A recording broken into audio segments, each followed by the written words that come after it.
Hello everybody, in this video tutorial I want to showcase you some new features I've introduced with version 1.5 of Dreambit bundles. So I start with the smaller ones, but nonetheless important. The first one I want to show you, it's this custom splash screen which appears when you first start up the game. This is it. As you can see, it appeared just when we started the game, just before the game loading patching screen. This feature is entirely optional. You can find its settings under player build settings here. Show company splash screen. Momentarily is it checked. You just have to drag and drop this image that you want to be displayed, and for how many seconds. That's it. And if you prefer not to have it, just untick it and you will see that it won't appear again. That's about it regarding this splash screen. I call the company splash screen because here you can display your game name, your studio, or something else. The next small feature I want to show you is this. Pay attention to the way the transitions between the screens will be handled.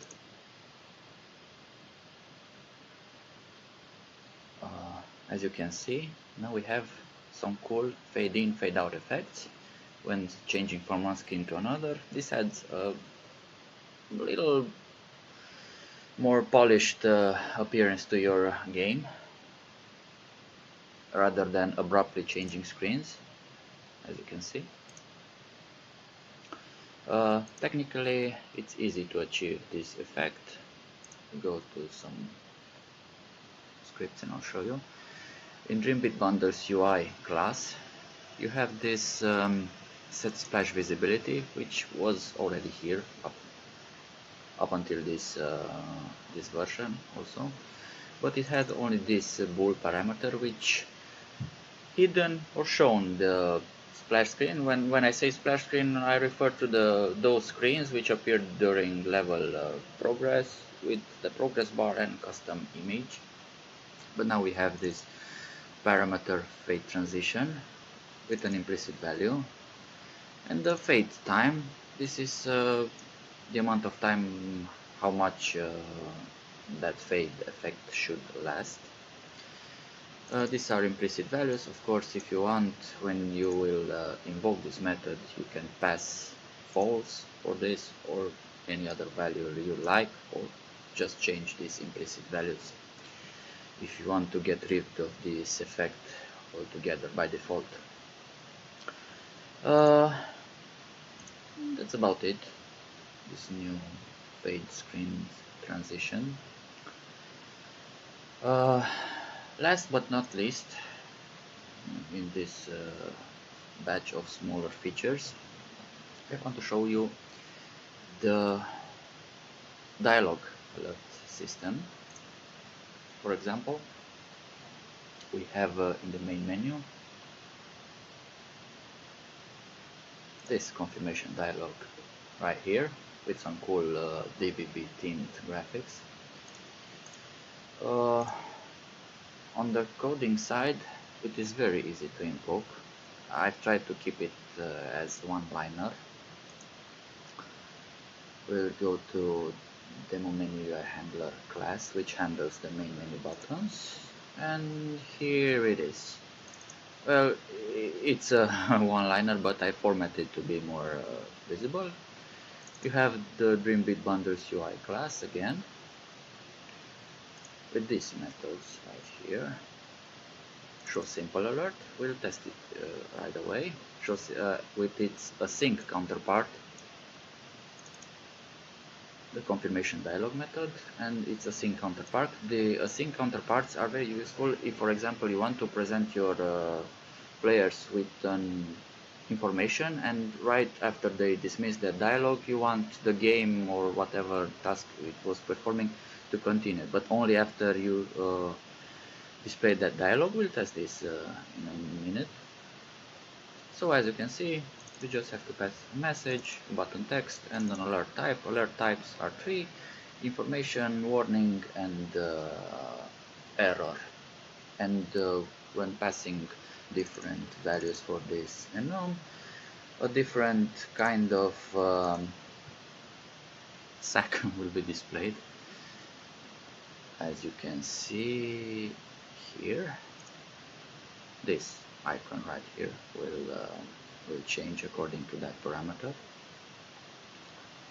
Let's just create a simple information dialog to show you how easy it is. We'll just modify this start demo level method, async, and we'll use that async counterpart to show you how easy it is. So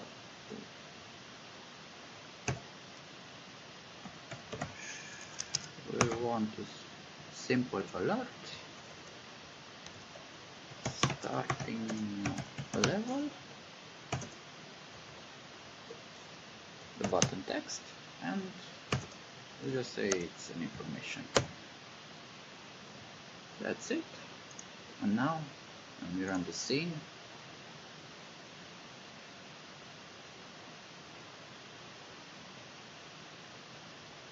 I'll click this, and as you can see, the game is not starting. It has displayed this simple alert message with this information icon, starting new level, and when I'll click OK, the game will continue from the script.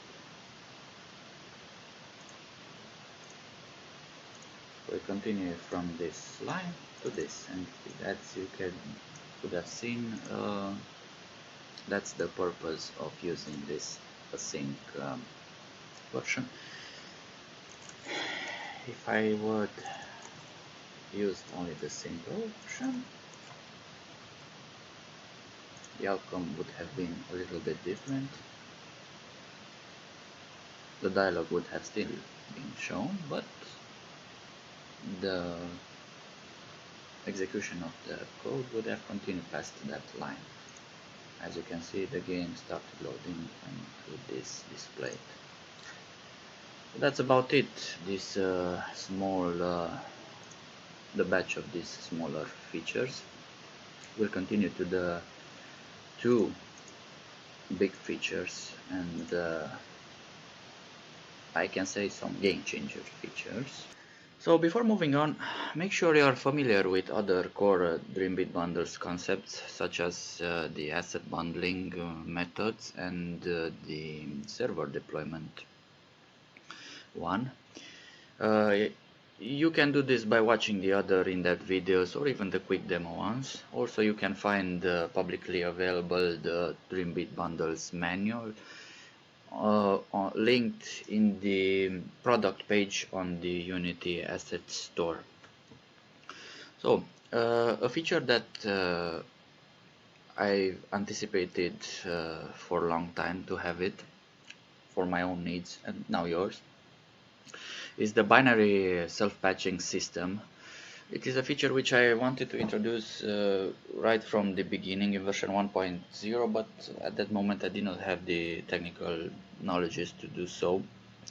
So if, and even though the implementation I came up with has some inherent platform limitations, it works only on platforms capable of just-in-time compiling, such as Android, standalone Windows, and Linux. And it has some other small limitations, but I think it's a promising feature. So if you don't know exactly what I mean, this binary self-patching system allows you to include in your asset bundles compiled code and be loaded on the client side at runtime, so that this means that if you have some issues with your code or you add new functionality, you now can ship it through the bundle the bundle patching system. I have to mention the fact, as I've said in other videos, uh, Unity asset bundles are not meant to store scripts or code. They are just for your game assets, models, sprites, clips, audio clips, or whatnot. And the binary part, the DLL files, are meant to be included with the build player, with this, when building the player, or this.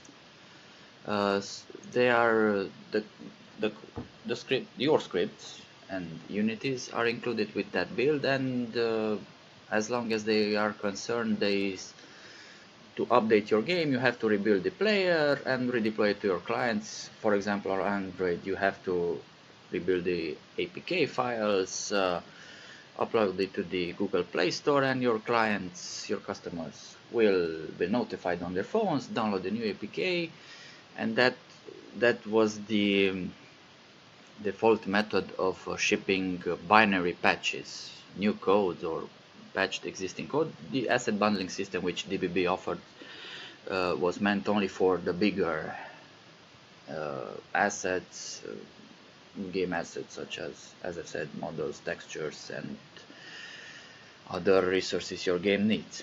So I have implemented a system which now allows you to pack also some executable code in asset bundles, and the patching system will run as it did until now. We'll bring the new updated bundles which contain code applied locally, and that DLL file will be loaded by your game on startup and have the latest script modifications, bypassing the rebuild need, asset Play Store need, and manual redownload by your customers.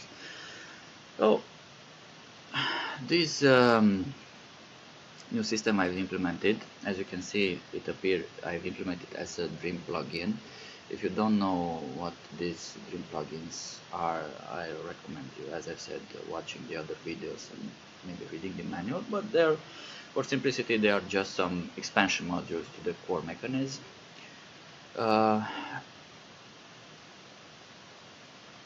This is the button, and this is the plugin. Momentarily is not enabled. It's not enabled by default because, as I've said, it's platform dependent, and it's in an experimental state right now because it has some limitations.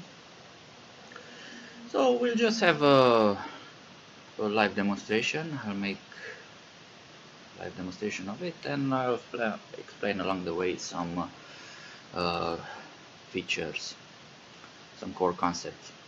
We'll begin by reorganizing our project a bit. I'll just create an additional folder outside of Dreambit bundles. We'll call it my game script, and from underneath the demo and UI, I'll just drag and drop those two scripts, one for the menu and one for the actual game scenes so I've moved these two scripts right in this folder I've just created. From now you'll just have to assume that all your game scripts that you want to be processed by this binary patching system must be placed inside this separate folder. Of course, the name can differ, is not relevant, but all your scripts must be present in this script. Any other script that remains in your project, such as the core scripts from Dreambit bundles or other libraries, will be compiled by Unity in a separate DLL file and included in build, and it will not be possible to change those binaries later. So as I've mentioned, only the scripts that are placed here can be changed, added, removed later on to be binary patched with the system I'm just showing you here. Next step, I'll move this library, async await util, which you must have it in your project downloaded from the asset store for this whole thing to work. I'll just move it here for simplicity into the core. So my project now contains the scripts, two sets of scripts, the Dreambit bundles core along with that library, the sync await, and my own game scripts, these two. Next step is to activate the assembly auto patcher plugin, and as you can see here, you have to set two paths, one for the DBB core script and one for the folder which we've just created. We'll start with this. We'll just pick the core folder with the DBB script. As you can see, the text here changed and the button also. I'll just click create file and I'll show you later what this is all about. And it's all set for this. We'll do the same thing for the my game scripts. Create file. And now we are done with setting up this plugin. As you can see, here appear the types, the class types, which will be compiled into this assembly, the demo level UI handler class and the main UI handler class and some other stuff. I'm not really sure what is that. Here you can click to see some details such as the methods, the properties and so on. So what were those files the system, the DBB created for you? Let's get back to my game script, and you can see here that a new file appeared inside. This is basically an assembly definition file. The assembly definition files are a Unity concept. This tells the system, you can see one here also. Assembly definition files are basically some special files that tell Unity that all the scripts present inside the folder will be compiled to a separate DLL, to a separate assembly. So the script here will be compiled to a game core assembly DLL, and the script here will be compiled to a DBB core DLL. If we would add another assembly definition file to another folder, that the script in that folder would be compiled into another separate DLL file. So this is a Unity concept. You can look for it on the documentation.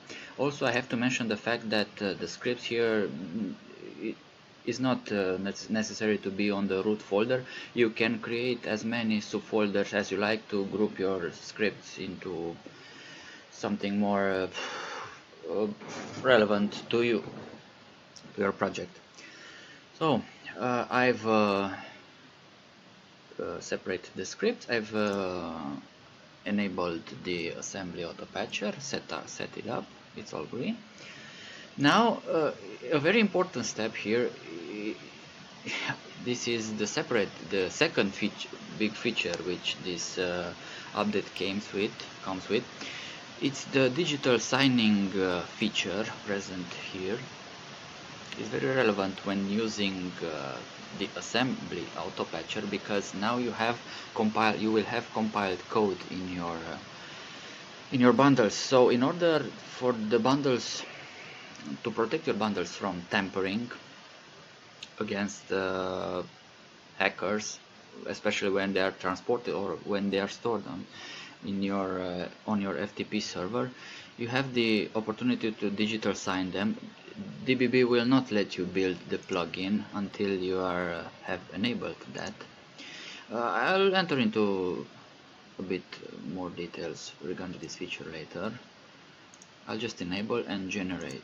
Click this button. As you can see now, the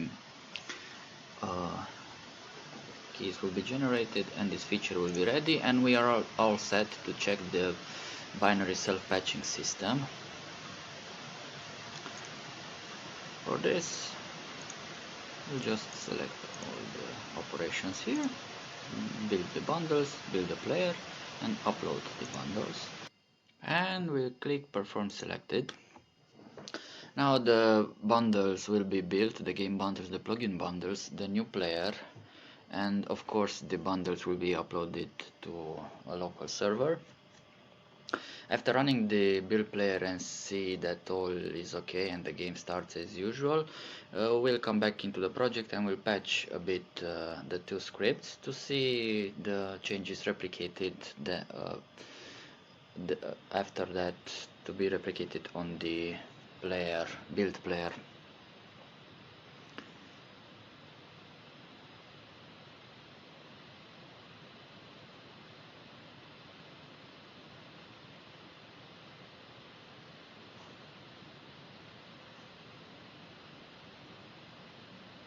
Now the player is being built. And lastly, the bundles will be uploaded. So, the build player, I just started,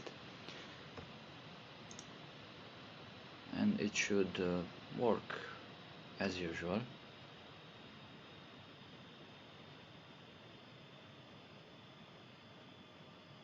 Bundles are being downloaded. As you can see, the game is working as modified earlier with those alert messages. So to test a bit this binary patching system, I was thinking about changing the contents of these two button handlers. We'll change the code from the start menu button handler to the exit button handler and vice versa, and we'll want to see those changes replicated on the client side. For this, it is enough to rebuild the plugin bundles, not game, just plugin, and upload the new build bundles. And that's it. We should see after that the changes replicated on client devices. Sorry about that fan noise.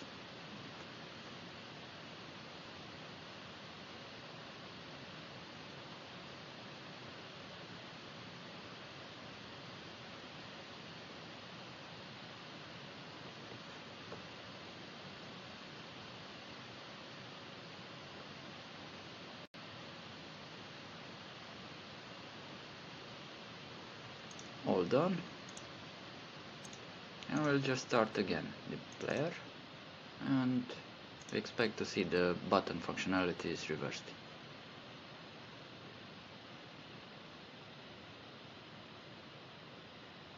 Now if I click the quit button, the game has started, and if I click the start demo level button, we will be prompted to exit the game. Let's just change it back, and this time remove this dialog entirely. We'll perform the same operations as before.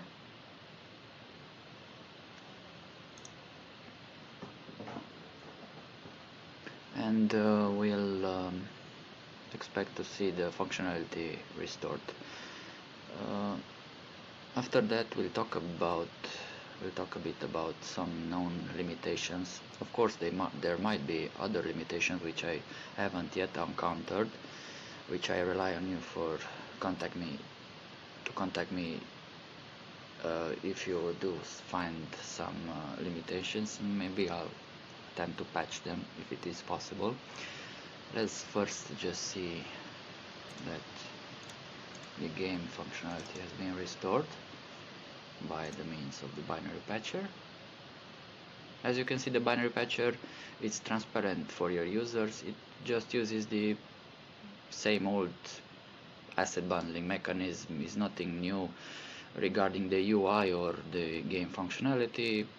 It's transparent for your users when new binary content has arrived to their client devices. So now if I click the start demo level, the game should start, and as you can see, that dialog did not appear this time.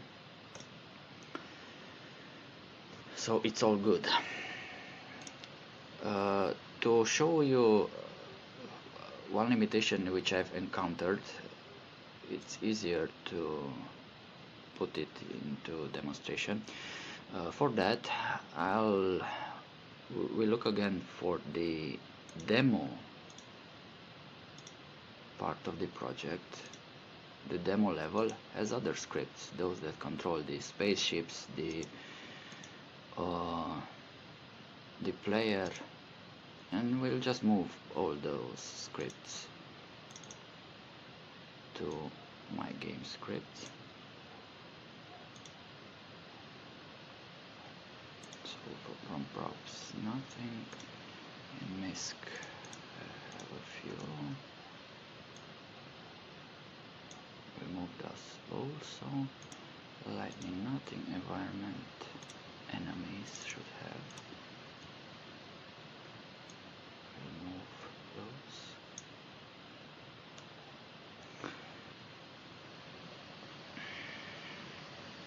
Controller, no. Camera, no. Audio, no scripts. So these are all the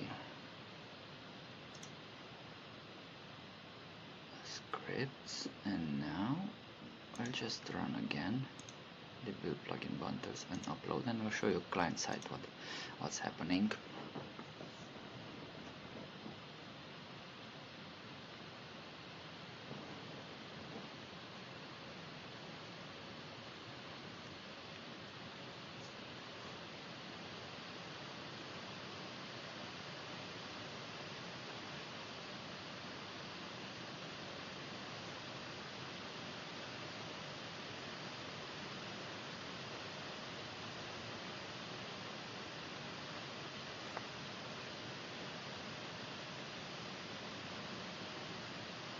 All done.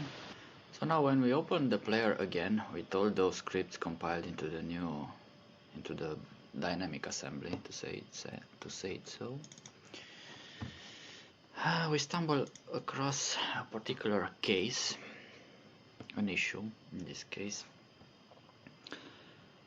I'll just start the demo level and see this console filling with no reference exceptions. So what are those all about?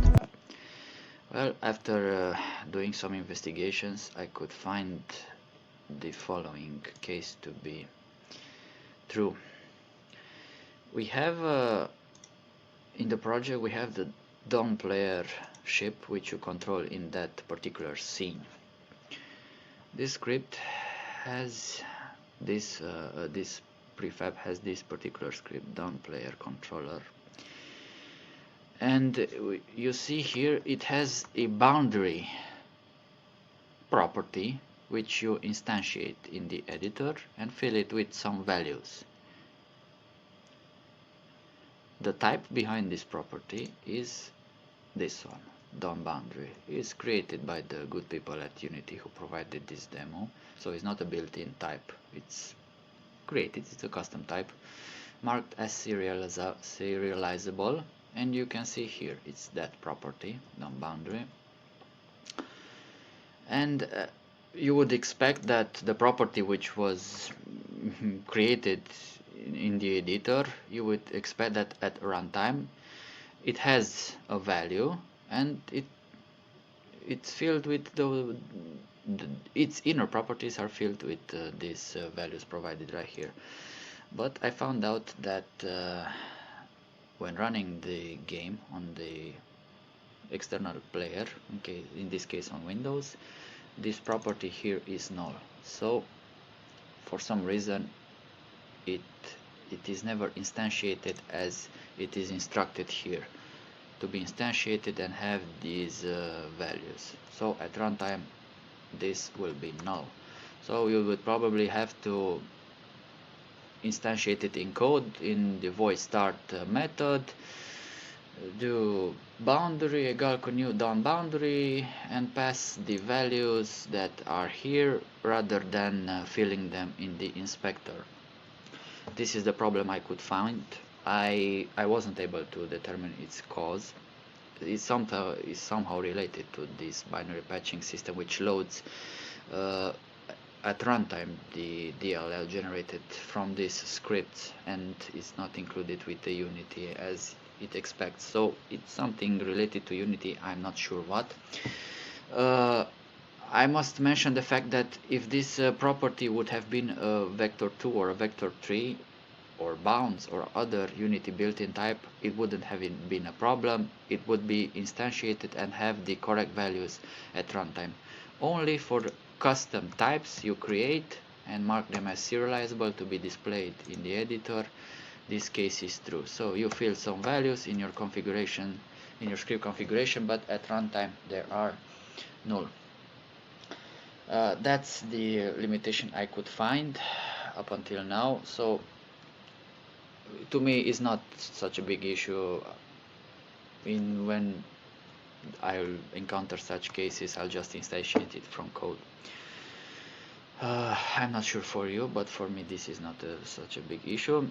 Of course, as I've said, there might be other issues. If you happen to find ones, please, I would appreciate if you let me know to benefit all of us using this product. That's about it. The binary self-patching system. I've written a few lines about it in the manual also. Now we'll discuss a bit about the other function which I've mentioned earlier. A new big feature included with this build is this digital signing for your asset bundles. As you can see, earlier the system forced you to use this feature if you use the assembly auto-patcher system in order to protect your code from being tampered with before reaching your clients, because if someone would have been modified your bundles and inserted malicious code, it would have been loaded at runtime on your customer devices, and it could have do some damages on their devices or steal data or whatever malicious code it would have inserted.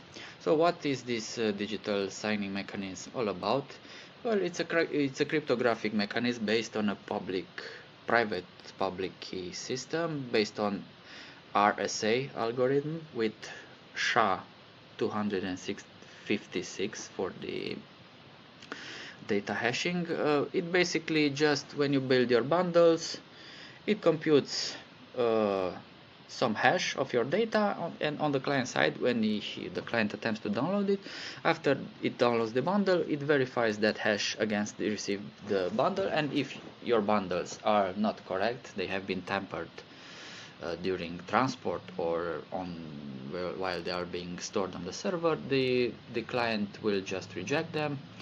For this, as I said, it uses a public key mechanism. The keys are generated locally using some built-in mechanisms. To show you how, when you first enable this, you will be presented with this message. You just click this button right here, and the public private keys are being generated. The public key will be stored and shipped with your game in order to be used client side. So after you enable this feature, you will be forced to rebuild your game and ship it to your clients, because that's the only way they will have access to the public key needed to validate the signature on their devices. The public key will be stored here in a file. The private key, however, will be stored on your machine using some .NET mechanisms. So it should be pretty much safe if your machine does not fall into the hands of wrong people. So I've included in the manual a link to an article which shows you how the private keys are being stored. So basically, yeah, the public key is included with the game build. It will reach your customers. The private key is stored on your device. The private key will be used to sign the data, and on the other side, on the client side, the public key shipped with that player will be used to verify that signature. So this process is mostly transparent to you and your users. You just have to enable it by clicking this, and as I've shown you earlier, to click the generate new public private keys button, and it's all set. From now on, the bundles will be digitally signed. The bundled digital signatures will be stored inside the manifest file, and an extra file will be generated containing the digital signature for that manifest. So when the client will download the manifest, we'll compare its signature against the separate key file, signature file, and only then we'll proceed to download the bundles and verify each against its signature stored in that manifest file. I have to mention not to confuse the digital signing process with the encryption process. Your bundle data is still plain text. It's not obfuscated from potential eavesdroppers. It's only digital signed, which means it's computed. The system computes a hash of all the data, and digital signs it. So your data can be I don't know, reverse engineered or inspected, but if someone does modify it, it will be protected against being downloaded on the client side, because it will fail the digital signature validation. So those being said, I hope you enjoyed the new features, and any further questions you might have, I'll be happy to answer on the contact I've provided inside the manual, on the Unity forum, here on the comments. So those being said, thank you for your attention.